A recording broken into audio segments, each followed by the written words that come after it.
Hello दोस्तों, नमस्कार। कैसे हो आप? मेरा नाम है कौशिक और आप देख रहे हैं कौशिक का आइडिया यूट्यूब चैनल को। दोस्तों, इस वीडियो में मैं आपको जानकारी दूंगा कक्षा 11वीं के गणित विषय के बारे में। तो इस वीडियो को शुरू से लेकर आखिरी तक देखते रहिए।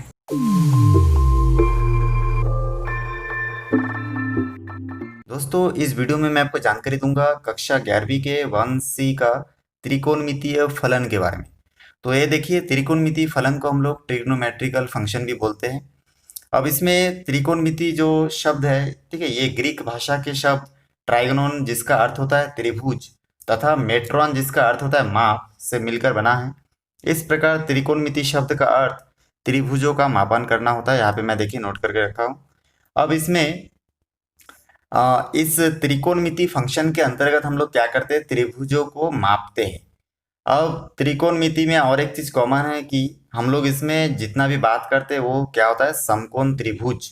ठीक है, त्रिकोणमिति का जितना फंक्शंस वगैरह निकालते हैं हम लोग वो सब किसके अंतर्गत निकालते हैं, समकोण त्रिभुज के अंतर्गत। तो यहाँ पे हम लोग सबसे पहला जो हमारा है, देखिए हमको जानकारी होना चाहिए कोण के बारे में। ठीक है, कोण क्या होता है उसको हम लोग थोड़ा सा देख लेते हैं। अब देखिए यहाँ पे मैं एक इस प्रकार से कोण को समझाने के लिए मैं एक लाइन इस प्रकार से आपको ड्रॉ करके मैं बताता हूँ। ये देखिए, मान के चलिए इस प्रकार से ये कोई लाइनिंग, दो लाइनिंग एक दूसरे को इस प्रकार से क्रॉस करता है। ठीक, और ये दोनों लाइन क्या है, एकदम 90 डिग्री एंगल पे है एक दूसरे से। इनके बीच का गैप लगभग 90 डिग्री एंगल का है। अब यहाँ पे मान के चलिए कोई बिंदु x है, ठीक है, और इस तरफ x डैश हो जाएगा। ऊपर तरफ y मानते हैं तो नीचे तरफ क्या हो जाएगा आपका y डैश। तो इस प्रकार से ये जो दोनों लाइनिंग है, इन दोनों लाइनिंग के मान लेते हैं कि यहाँ से कोई वस्तु है। ठीक है, ये कोई वस्तु है या फिर ये कोई रेखा है जो कि यहाँ से मान के चले धीरे धीरे होके यहाँ तक पहुँच जाता है। ठीक, इस बिंदु से x से क्या है, ये बिंदु तक पहुँच जाते हैं कोई रेखा। तो हम लोग क्या करेंगे, इन दोनों को अगर मिलाएंगे, ठीक है, दोनों को मिला दिया मैं, ये दोनों रेखा को मैं खींच दिया तो देखिए इनके बीच में कुछ गैप होता है। ठीक है, तो इस गैप को ही हम लोग क्या बोलते हैं, कोण बोलते हैं। कोण को हमेशा हम लोग थीटा से दर्शाते हैं। तो इस प्रकार से ये होता है कोण। और मैं अगर इस प्रकार से यहाँ से मान के चलिए इस प्रकार से प्रकार लेके, ठीक है, यहाँ से अगर मैं इसको ऐसे आपस में मिलाऊंगा तो इसमें जो देखिए, ये जो देखिए इस ए और एक्स को मैं मिला देता हूँ। ठीक है, तो ये जो मैं यहाँ पे जो आपको लाइन दिख रहा है, इसको हम लोग क्या बोलते हैं, चाप बोलते हैं। ठीक, तो इस प्रकार से अब हम लोग देखेंगे कि कोण की माप कैसे करते हैं।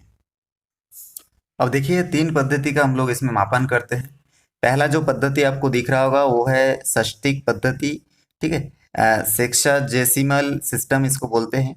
इसमें क्या होता है कि आपका इस पद्धति में एक समकोण को 90 के बराबर भागों में विभाजित किया जाता है तथा इस प्रकार प्राप्त एक भाग को अंश या डिग्री कहा जाता है। एक अंश के 60 बराबर भाग किए जाते हैं जो कला कहलाते हैं। कला के पुनः 60 बराबर भाग किए जाते हैं जो कि विकला कहलाते हैं। इस प्रकार से हम लोग जानते हैं कि 60 विकला इक्वल टू एक कला और 60 कला इक्वल टू 1 अंश हम लोग कह सकते हैं या फिर 1 डिग्री। और 90 अंश में हम लोग फिर जानते हैं कि एक समकोण होता है।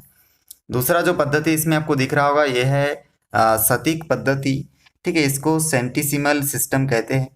कोण मापने की सटीक पद्धति में एक समकोण को 100 बराबर भागों में बांटा जाता है तथा इस प्रकार एक भाग को एक ग्रेड कहा जाता है। एक ग्रेड को 100 भागों में विभाजित किया जाता है तथा प्रत्येक ग्रेड को या फिर प्रत्येक भाग को कला या मिनट कहते हैं। मिनट के 100वें भाग को विकला या सेकंड कहा जाता है। इस प्रकार से 100 विकला बराबर एक कला और 100 कला बराबर एक ग्रेड और 100 ग्रेड बराबर एक समकोण होता है। मतलब ये नापने की जो विधि है इसमें 100 के लेवल में नापते हैं। तीसरा जो इसमें मेथड दिख रहा है आपको, वृत्तीय पद्धति, इसको हम लोग सर्कुलर सिस्टम कहते हैं।